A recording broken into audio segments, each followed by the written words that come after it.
Hello everybody, the Raven Lord here, and I have got some big news to share with you guys. I've got some stuff to say, so let's not waste any time, guys, and get right into it. So, first and foremost, this is the big one. I'm going to go ahead and start with a really big one, because I'm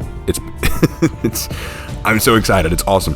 So, I am getting a brand new computer. For those of y'all who don't know, my current laptop, it's just reaching the end of its life, guys. It can't do much anymore. It's slow about everything. It randomly crashes on me. It's just, after about 5 or 6 years, the guy I talked to when I was looking for computers even said, man, I'm surprised you got it to go that long with what you were doing, because he said, your laptop, it's not designed to do the things you're doing with it. Sure, writing and basic office work, sure. When I was in school, when I was in college, yeah, this laptop served me great, but now I'm making videos on the regular. It's just not designed to do some of these things. So, we're getting a new one, and after looking through a lot of options, talking about what would best serve me, what would really work, it is possible, maybe, just possibly, I will be getting a gaming PC. Now, before you freak out and go crazy on me, I was pretty excited myself, and my own brother, when I called him to tell him the news, was beside himself because he has a gaming PC and he's excited now that we can do some games together. Let me be clear about a few things. First of all, I'm now spending quite a bit of money to get this PC. I don't have a lot of money left over, okay? Because like I said before, I'm moving soon, and this move is going to cost a lot of money, and now I'm spending even more money to get a PC. My bank account is crying very, very big tears. This is a lot. So let me tell you what things are going to happen now. I don't have a lot of money to go buying new games. Let's be clear about that. And since I already have For Honor for PS4, that's not going to be my first buy. I might get it. I might get For Honor for PC because I know a lot of you, my fans, would love to game with me on the PC. But keep in mind that if I do get it for PC, I'm starting from scratch. I don't have all the cool cosmetics and stuff like that I had previously. I'm going to have to start fresh. So, and I would also have to learn how to play at PC. I've never played PC before, so I'll be very much new to all this. It would be very new, so don't expect that to happen right away. Will it happen? Probably, but not yet. But I will be playing new games, and you will get to hear me do videos on them, particularly games like Total War and strategy games, because I do want to use those to talk more about history. This is a chance to really expand and do some new territory.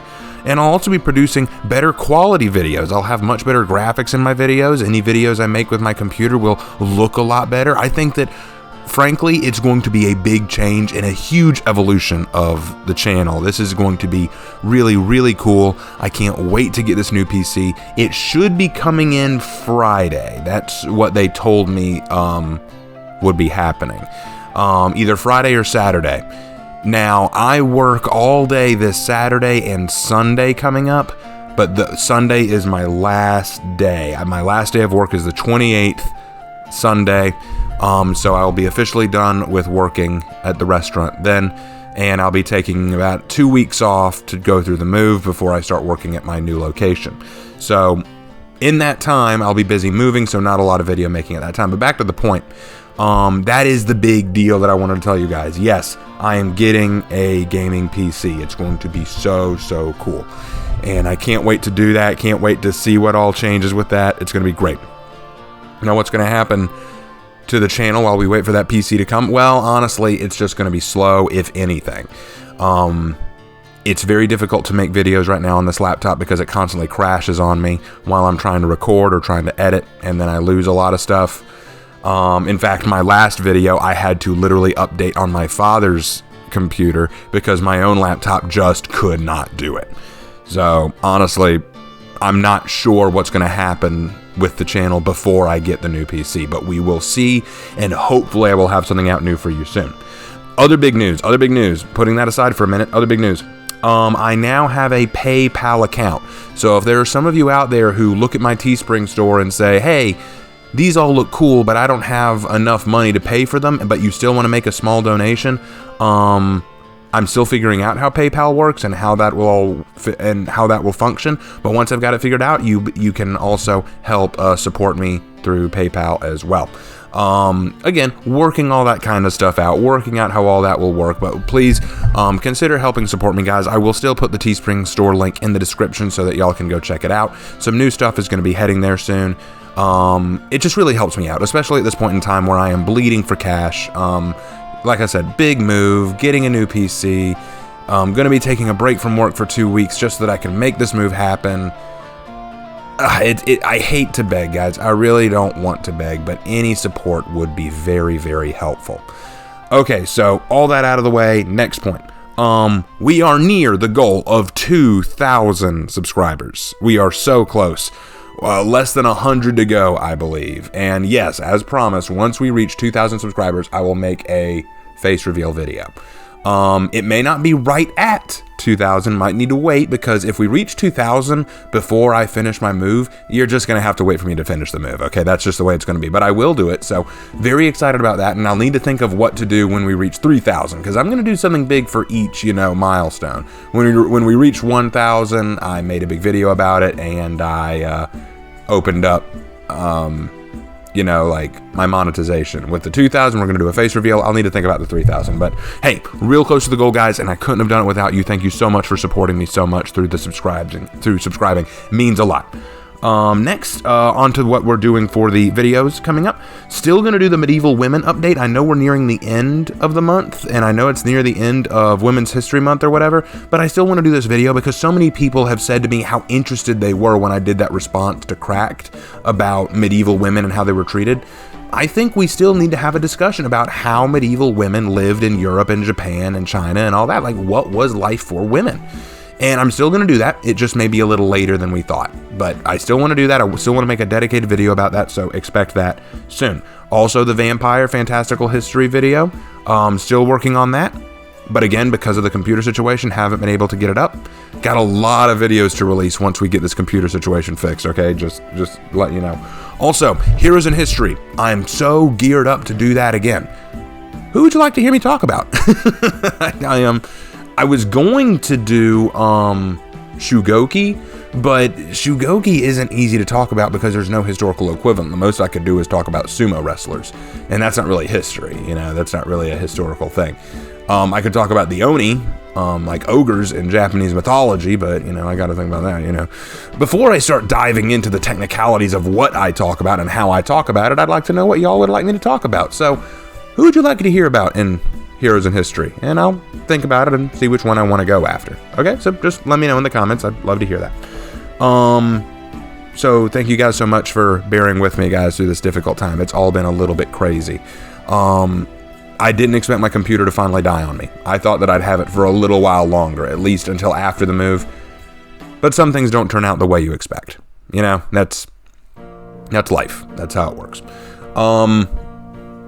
Last but not least, the last thing that I want to talk about before we get to the winner of the writing room competition. Last thing I want to talk about, we on the Discord, those of you who aren't in my Discord, let me know. I want to invite you to my Discord. I'd love to grow the community. You in my Discord, I've heard a lot of people talk recently about different For Honor YouTubers or historical YouTubers out there who you really admire. And I want to take time now in my video, since I'm getting more people. It is my goal and my dream that people take history and learning about it seriously. I think it's important that we learn about the true facts about history and talk about what makes it important, why it's important to learn and understand. And I think that there's so many misconceptions that Hollywood and media and, as you've seen, like Cracked and folks like them have given about history. I think it's important to look to people who have studied history even more so than I have, because I'm not the best out there. I'm really not. I know that. There are other people out there. So what I want to do every now and then, so I will do this in some of my update videos, I will mention a resource or person or YouTuber or whatever that you can look to for more information. So starting today, I'm doing that. This is my shout out to a historical resource on YouTube. So the one that I'm shouting out today is Shadversity. A lot of you guys know him. A lot of you guys have seen him. Some of you mentioned him to me in comments. I am a big fan of Shadversity. I love his videos. He is very, very entertaining. He does a great job of demonstrating not only what weapons and armor would be good in certain situations, but also how they would be used. Like, for example, in his He does that in his fight scene autopsies. He will actually take a sword and demonstrate proper technique, or what the technique looked like. I loved watching his video on the Anakin versus Obi-Wan fight scene autopsy. That's probably one of my favorite videos by him. It's so fascinating seeing how realistic swordplay can go into Hollywood movies and make it more entertaining. He is a man of great respect. Even though he lives in Australia, even though he's not an American, I feel so much passion for this kind of stuff for him. It's so cool. So if you guys have not seen Shadversity yet or looked at his channel, I highly recommend you go check him out. This is not him asking me to plug him, okay, Shad? If I'm not...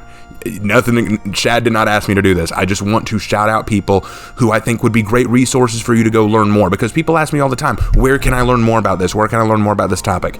Shad is an excellent resource. Go check out his channel if you haven't already. Couldn't recommend it more. Please do. Just go check out Shad. Shad, you're awesome. Just keep doing what you're doing, man. I watch your videos like all the time. I'm subscribed, and I always look out for more videos from you. All right, so last but not least, let's wrap this up. Okay, so as I said previously, in the end of all of my Ravens writing rooms from now on, I'm going to be giving a little assignment for folks to try, so that they can learn how to write better and learn how to apply what we've been talking about to their writing. And a lot of people met the challenge that I did last time. The challenge was to create a character and use them in a scenario where they have to respond with their own dialogue. And the scenario was, the character is running late for something, and when they arrive, they have to explain why they're late. They can use any explanation they want, it can be in any context they want, but they have to explain why they're late, and they have to do it in a manner that fits the character. I read a lot of your comments, and by God, so many of you did so well. I loved reading all of them. They were so good. It was so hard to pick a winner. It was very difficult, but I did, in the end, pick Pig on the Wings that he sent in.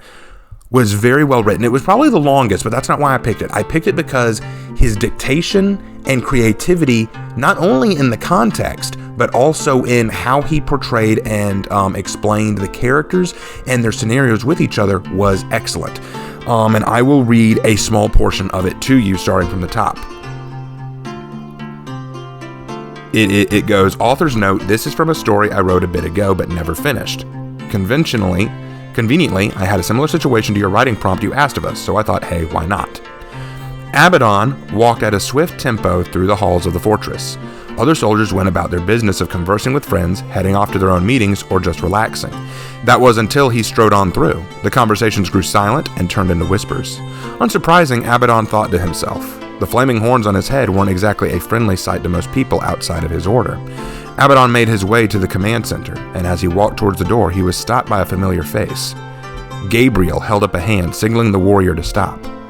Abaddon stopped as was requested. Gabriel removed his helmet, revealing his golden hair and piercing green eyes. Gabe got closer and began to speak in a hushed tone. Where have you been? They've been waiting for an hour, and I'm pretty sure that Cromwell is going to burn holes in that door with all the staring, Gabriel said, holding his helmet in his left hand, his halberd in his right. Gabriel took a better look at Abaddon and noticed the horns. What's wrong? What's going on? He said with concern. Abaddon swallowed. It's nothing, Gabriel scoffed. Your horns are shining brighter than the sun itself. Something is wrong. Look, we'll talk about it later after the meeting, Abaddon said, and with that, Gabriel nodded and muttered, all right. I'll stop there for now. I want you to go read the full comment. It's actually really good. You can see it in the comment of the last Ravens writing room about natural dialogue or dialogue beginnings. What I really like about this is just from that first bit, we have a lot of descriptors used to help explain the characters and how they look, also to create the tension. You get an understanding of Abaddon's importance as soldiers stop talking as he walks in. So even though you don't know what the meeting is about, you understand that him being late is a big deal, that Abaddon himself is a big deal, and that characters have a very high investment in Abaddon. So it creates tension. This is good writing. The only thing that I would say needs work is, while the descriptors for the characters are great, the descriptors for the setting are not so great. We only have a vague understanding of where the setting is taking place. And it's very difficult. I'm not saying that this is an easy thing to do, but one thing that would very much help in this case is to create descriptors about what kind of lighting is there, what kind of stones are used, like is it a wet area, like is this a cold, dark, clammy place, or is it bright and well lit? Is it large and vastly open like a cathedral, or is it tight like a catacomb? You know, certain things help create that understanding of where you're at, and if you can suck the audience into the location, it makes them often feel even more tense. So like, for example, if it were me, an open cathedral kind of place where there's a lot of people bustling in and out. And in doing that, you create an air of busyness. But if you wanted to make it like a private meeting, maybe it's a dark, cold hallway where people who are standing around are sparse and separated. And so it creates more of an airy feel, like there's something very mysterious going on. But none of that's a bad thing. None of this was bad. I really liked it. And so many of y'all did great. If I didn't read yours, please don't feel discouraged. Just know that I read all of them and I really liked them, and I can't wait to do the next Raven's Writing Room to try another one. Next time on the Raven's Writing Room, we're probably going to do something having to do with villains and heroes or possibly side characters, but just know that I'm really looking forward to doing that once we get this whole computer fiasco fixed up, obviously. But anyway, guys, thank you so much for tuning in on the update video. I almost said Raven's Writing Room. I'm exhausted, guys. It's been a long weekend. But anyway, guys, I will see you in my next video. Thank you so much for tuning in, and I will give you more updates as they come. Again, Teespring link is in the description. If you haven't already subscribed, please consider subscribing. Like the video if you enjoyed, and don't forget to comment down below with suggestions, ideas, thoughts, praise, criticism, whatever you like. I'm always welcome to all of it, as long as it's within reason and as long as it's fair and justified. All right, guys, thank you so much, and I will talk to you later.